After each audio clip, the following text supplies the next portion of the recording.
Спонзорирано од Кафе Портал.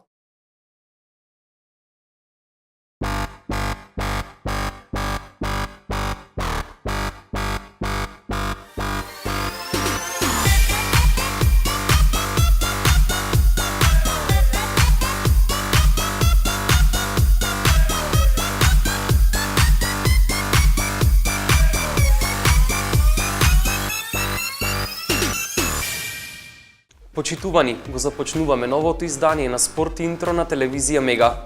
И во денешната емисија ги имаме сите информации од спортските надпревари кои се одиграа во Битола, но и кратки анализи на најинтересните надпревари кои се одиграа на терените ширум Европа.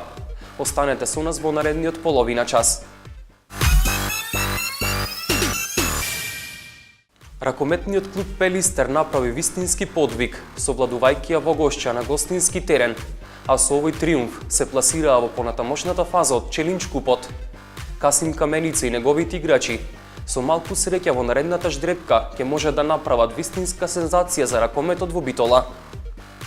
Пелистер се пласира во осмина финалето во Челлендж купот. Битолчани славеа во гошќа против истоимениот домакин со 28:25 и со вкупен резултат 49:48 се најдоа меѓу најдобрите 16 во надпреварувањето на ЕХФ.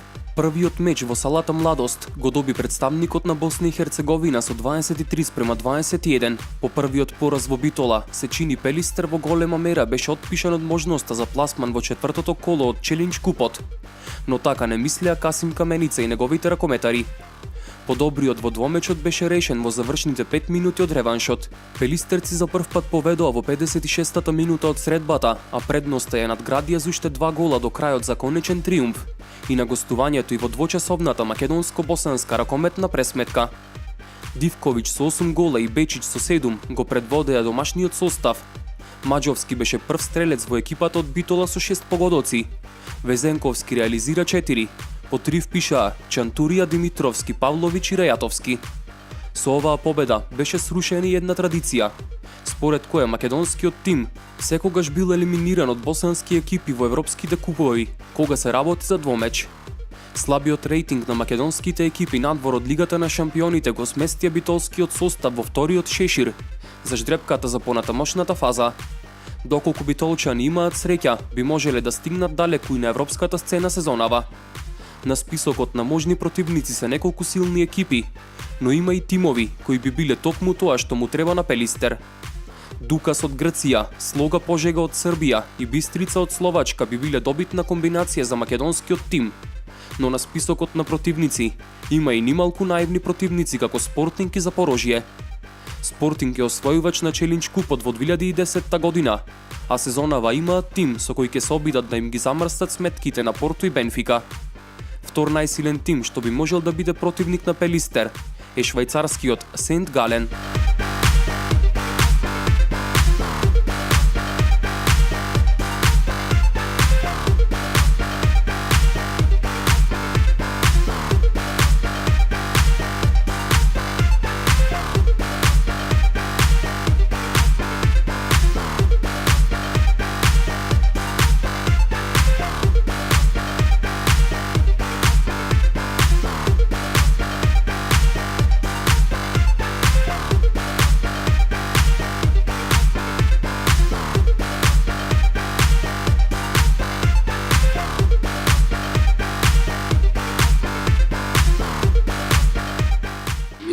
Imali plan da visokim ritmom uđemo u finiš u egal rezultatu i ja sam bio uvjeren da mi tu utakmicu možemo dobiti.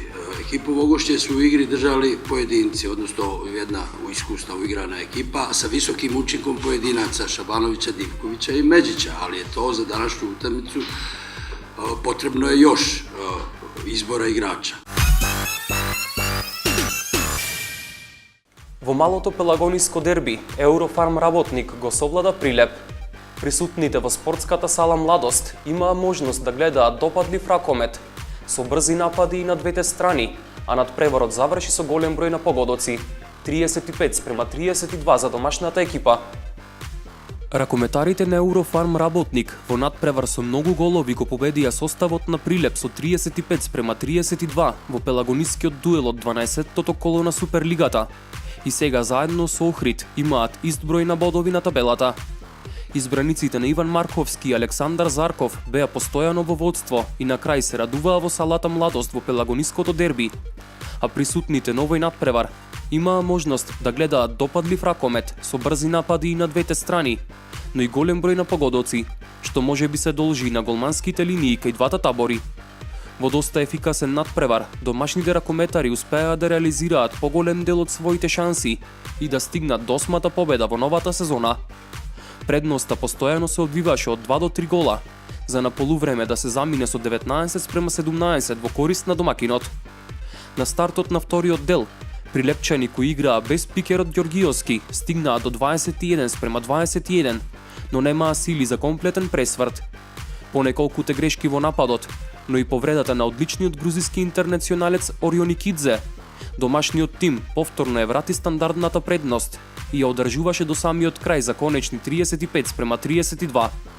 Одлична игра прикажаа левото крило Барос со 11 и пикерот Адли со 10 голови, додека во гостинскиот тим се истакнаа Петковски и Орионикидзе со по 7 голови, а Тренчевски и Бозаровски додадоа по 6. Во следното коло, екипата на Работник гостува кај РК Борец од Велес, а Прилеп повторно ќе гостува, овој пат во Скопје кај Тинекс Пролет.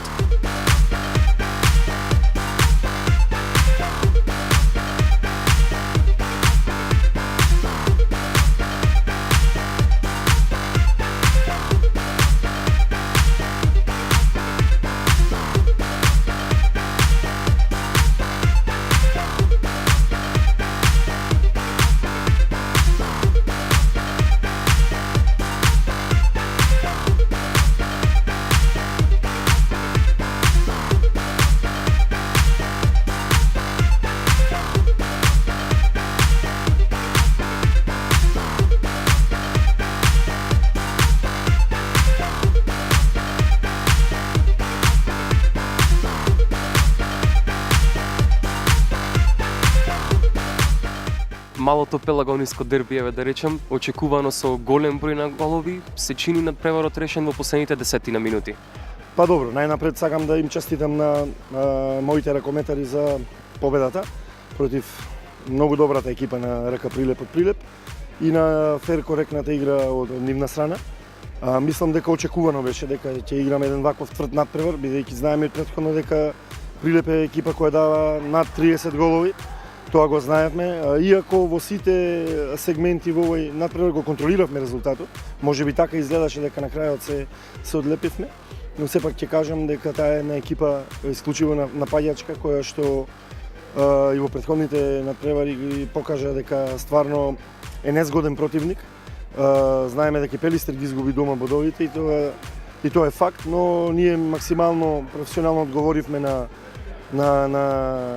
надпреварот, иако сам ќе кажам дека во некои делови од одбраната ние не се придржувавме на договореното, знаејќи дека грузискиот нивни играч е најопасниот и дека му оставивме доста простор за играње, но сепак ќе кажам дека бодовите се најважни. Сега дека ние можеби не сме најзадоволни од играта, но мислам дека и условите во кои што играме и се даде до еден епилог ваков.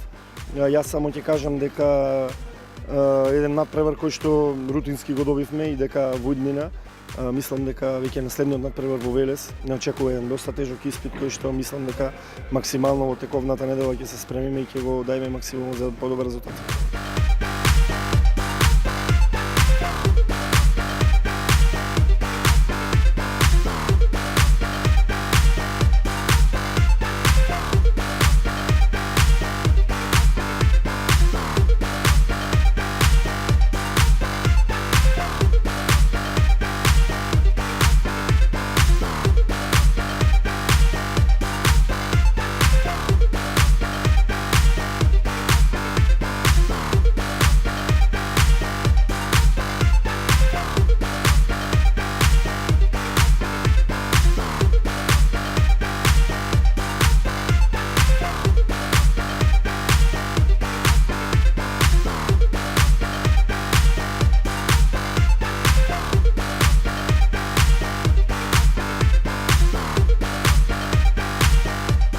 одигравте доста тврд надпревар, да речем, очекувано со голем број на голови, со оглед на тоа каков ракомет милува вашата екипа. Но еве, на самиот крај, пораз. Иако го победивте Пелистер во Битола, еве, не успеавте во вториот надпревар во Битола да триумфирате. Како сте вие задоволни од надпреварот и од тоа што го прикажаа вашите играчи? Прво да му честитам на колегите Зарков и Марковски за победата. Иначе надпреварот видовте и сами како се одвиваше. Мислам дека баш еден доста интересен надпревар кој изобилуваше со доста голови, доста убави акции од двете страни. Мислам дека мањка на двете страни малце голманите потврлување имаше и јас можам да бидам и сум лут на арбитражата, која мислам придонесе до некој степен за победата, али хендикепирани ние бевме исто и со Пеце Георгиевски кој се повреди последниот надпревар и така да игравме со тие сили што расположливи сили што ги имаме. Што се однесува до, ајде да се навратам на вашето прашање со Пелистер. Океј, Пелистер го добивме, ние топла ова сала, пријатна за играње, дека е ладна, значи ладна за публика и за сите, али пријатна е за играње и мислам дека играчите се осеќаат добро и сакат да играат и мотивирани сигурно беа и кога играш против еден Пелистер, против еден работник. Значи тоа се екипи сепак кои што претендира за високо место за плейоф сигурно. И така да ништо, нас ни останува сега продолжиме да работиме, ако можеме фатиме приклучок за плейоф. Уште еднаш да му честитам. Би сакал и да ве прашам, еве, се чини и Еврофарм работника кои сите останати екипи во лигата не најдоа лек за Орионикидзе. Може би пресудно за овој надпревар беше што тој се здоби со повреда. Од каков карактер е повредата и дали може би знаете колку време ќе отсуствува од терените? Па добро, Орионикидзе е интересен играч кој доста експлозивен, скочен и тешко може да се игра против него. Ако се затвори тој па се ослободува простор за другите. Повредата мислам дека доби добар удар, значи на блок на нивниот пивот, доби добар удар во мускулот. Така да тоа е повреда која е неколку дена, значи не е некоја повреда која ќе го далечи многу. Али не знаеме, во прашање може и да биде за надпреварот во среда против Пелистер. Али јас се надевам дека не е до толкав степен таа повреда.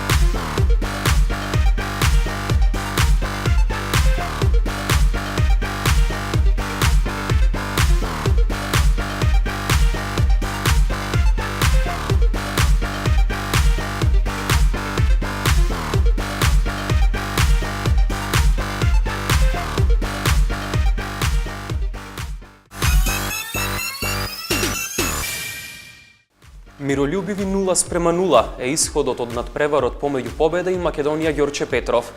Со мал број на создадени прилики пред головите на Кандикјан и Манчевски, се чини дека почетниот резултат на крајот беше и реален исход. Екипите на Прилепска Победа и Македонија Ѓорче Петров викендов одиграа миролюбиви 0:0 на стадионот под Тумбекафе во Битола. Пред прилепчани стоеше императивот за триумф, но младата екипа на лавовите од Скопје успеа да ги запре нападите на домакините и не дозволи да биде совладан Кандикјан. Во првото полувреме, присутните на стадионот во Битола се чини немаа што да видат. За издвојување се само неколку прилики кои ги имаа домакините, но и тие удари завршуваа или далеку над голот, или пак во блокот на гостинските фудбалери. Во вторите 45 минути, играчите на Зоран Штериовски повторно тргнаа во напад.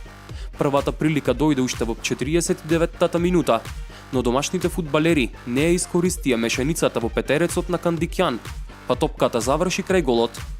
Помала стагнација во играта, во 60-та минута центрираше Талески од десната страна по одличниот продор, но немаше ниту еден фудбалер во близина кој би можел таа топка да ја смести во небранетиот дел од мрежата. Дека надпреварот беше доста тензичен и со многу прекршоци и на двете страни, потврдува и одлуката на главниот судија Александар Ставрев, кој подели по еден црвен картон и во двата табори, откако во период од само една минута Ристески кај домакините и Ивановски кај гостите добија по 2 жолти картони. На 15 минути до крајот, домакините имаа уште една прилика, откако по една убава акција шутираше резервистот Спирковски, но неговиот удар заврши лесно во рацете на Кандикјан. Иако целосната иницијатива во текот на целиот надпревар ја имаа домакините, најзрелата шанса за погодок во 78-та минута ја имаа токму гостинските фудбалери. По одлично одиграниот контранапад, Костовски излезе очи во очи со голманот Манчевски, но не успеа да го совлада. До самиот крај, уште по неколку јалови напади и на двете страни, па надпреварот заврши со оној почетен резултат 0:0. Се чини дека гостите беа најзадоволни со последниот судиски свиреж, додека домакините имаат за што да жалат.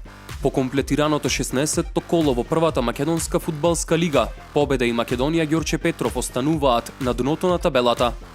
По 16 одиграни надпревари, Прилепчани имаат освоено само 15 бода, додека лавовите од Ѓорче Петров имаат 11.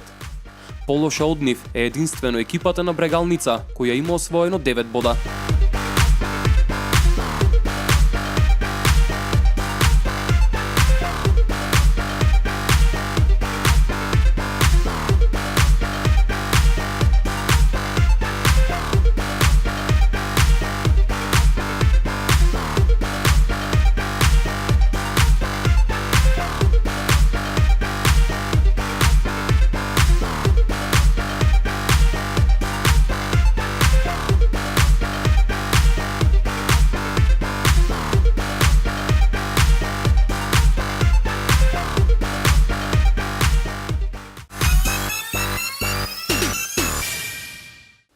Тука е крајот и ново издание на Спорт Интро. Се надевам дека со подготвените содржини го задржавме вашето внимание.